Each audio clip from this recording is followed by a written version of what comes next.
మా తోడుపాళ్ళ గారు వాళ్ళు పెళ్లి పెట్టుకుంటే పెళ్లికని వచ్చాడు.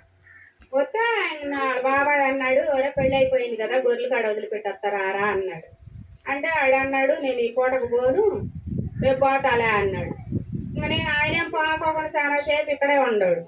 ఇక్కడే ఉంటే వరా నువ్వు 10 సంవత్సరం అట్లాగే చేస్తావు, గొర్రెలు దోలికి వెళ్ళొద్దంటే నువ్వు పొలం మీద దోలికి వెళ్తావు, నువ్వు పాలైన వాడు ఇంటికాడు ఉంటాడు, కాసుకోకపోతే వాళ్ళే దోలి కొట్టుకు ఆడ పెడితే కాసుకుంటారు కదా, నువ్వు పొలం మీదకి ఎందుకు దోలికి వెళ్ళావు, ఒకవేళ బాకీ లేదన్నావండి అనుకో నువ్వు అంతలా ఇబ్బంది పడాల్సిన అవసరం లేదులే, ఆనికి 14 కూర్చోబెట్టి ఇల్లు అమ్మేసి బేరం పెట్టి బాకీలు కట్టేసేస్తానులే, తర్వాత ఏడో సాట వేసుకొని బతుకుతురు కానీ అని ఇంకా ఆ మాట అన్నా అని నేను పనికి వెళ్ళిపోయా. పనికి వెళ్ళిపోయినా తెల్లారి ఉదయం పూట కూడా ఫోన్ చేశాను, ఎక్కడున్నా అబ్బాయి అంటే సెంటర్లో ఉన్నానమ్మ, టీ తాగుతున్నాను అన్నాడు. సరేలే వెళ్ళి గొర్రెలు తోలికి వచ్చుకోపో, సాయంత్రం 14 కూర్చోబెట్టి మాట్లాడదాంలే ఏదన్నా ఉంటే అని అన్నా. ఇంక నేను నా పని నేను చేసుకుంటా ఉన్నాను. 11:30కు ఫోన్ చేశారు మా తోడుకోళ్ళు. ఫోన్ చేసి పక్క పిల్లాడికి ఎందుకు బాగాలేదంట కదా, పేటకి హాస్పిటల్కి పోయాడంట, మరి చూపించుకున్నాడంట, డబ్బులు చాలేదంట, 500 ఫోన్ పే చేయమంటున్నాడు అక్క, మరి డబ్బులు వేయమంటావా వద్దంటావా అని వాళ్ళు నన్ను అడిగారు.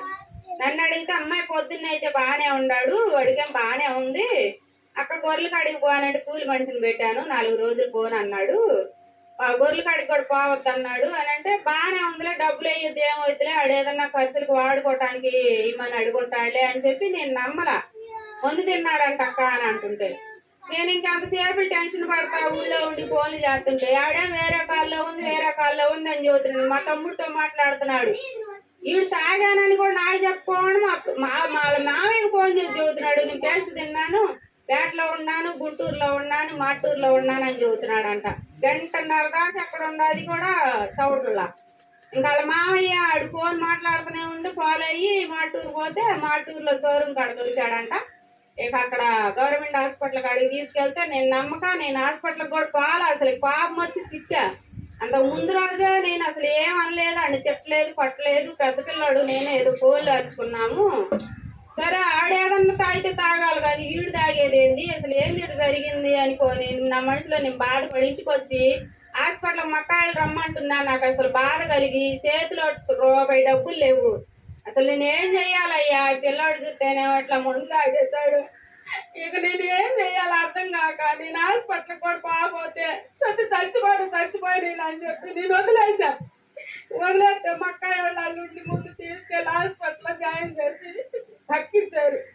కక్కించినాక ఇంక మళ్ళీ మనసు అప్పుక తిన్నాడైనప్పటికి రుజువైనప్పుడు దాకా నేను నమ్మలా. అసలు నేనేమన్నాను, ఎందుకు విన్నాడు పిల్లాడు, ఇంట్లో లేని పరిస్థితి, పిల్లాడికి తెలిసింది కదా, తెలుసుండి వాడంత పని చేశాడు, నేను ఏం చెయ్యాలి, నాకు బాగీలు అయిపోయింది, నేను ఇప్పుడుగా పుట్టిన దుఃఖంలో ఉంటానయ్యా, మగ పిల్లలు అయ్యింటే ఏం చెయ్యాలంటే ఏది ఎత్తున్నారని చెప్పి బాధపడి బండి కోసమని గంట చేపలు నిలబెడితే బండి ఊరికి దొరకపోతే వేరే వాళ్ళందరూ వచ్చి నన్ను అబ్బాయిని మాటూరులో హాస్పిటల్ కాడికి పెట్టి అప్పటికే కట్టించారు. వాళ్ళు ఏమన్నారు, గవర్నమెంట్ హాస్పిటల్ తీసుకెళ్ళండమ్మా, లేకపోతే ప్రైవేట్లో జాయిన్ చేసుకోండి, బెడ్లో ఇన్ఫెక్షన్ అయిపోయింది అన్నారు. ఏందయ్యా ఆయన చెబుతున్నారు, మరి గవర్నమెంట్ హాస్పిటల్లో పోతేనే సరిగా చూడరు, మరి డబ్బు హాస్పిటల్ తీసుకెళ్ళాలి, చేతిలో డబ్బులు లేవు, నేనేం చెయ్యాలి, ఎవరు ఇచ్చేవాళ్ళు లేరని చెప్పి ఇంకుంటే అని ఏడుతుంటే మా బావకు మాట్లాడి, బావ మరి ఇంకా డబ్బులు ఏమో అడుగు వడ్డీకి తర్వాత నిదానం తీసుకుంటాంలే అని అంటే ఆయన చేత ఫోన్ చేపిస్తే అవునంది అమ్మ 10 ఏళ్ళు ఉండి రామయ్య వచ్చి తీసుకెళ్ళండి, ముందు డబ్బు హాస్పిటల్లో జాయిన్ చేయండి అని ఆమె చెప్పిందంట.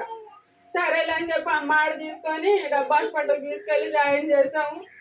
4 రోజులు ఐసీలో పెట్టారు. మందుల ద్వారాగా పిల్లడికి తగ్గిపోతే అయ్యా ఏ ఇబ్బంది లేకపోవడం, మేము చావంగా ఇంటికొస్తే నేను సాక్షికం చెబుతాను అయ్యా అనుకున్నాను, ప్రార్థన పెట్టించుకుంటాను అనుకున్నాను, ఏదైనా చిన్న సాక్షికం